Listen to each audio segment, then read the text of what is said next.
Oke. Halo, jumpa lagi sama bengkel Cah Deso.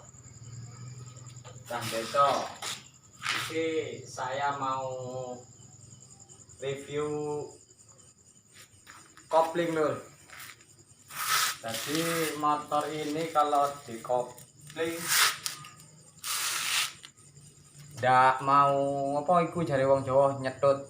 Ndak gelem nyetut. Ndak fungsi. Pancet melaku lur. Nah, ini hasilnya udah selesai lur. Maaf tadi nah dari awal ya. Ya habisnya ini aduh. Bengkel desa iki lur ngene iki lur. Ini kalau kopling untuk RX itu kalau tidak berfungsi ya. Ki penyakitnya ndek kene lur. Ya. Ini sebelumnya tadi sebelum tak bongkar itu dikopling pacet jalan, pacet melaku ya. Ini waktu dikopling gini. Nah, kalau sekarang enak itu gerak. Gerak ya.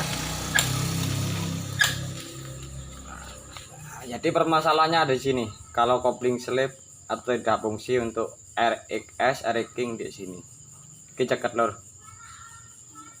Jadi dibuka, dibersihkan pakai amplas ya, pakai bensin. Nanti kita coba pasang lagi. Hasilnya seperti ini. Oke. Sip.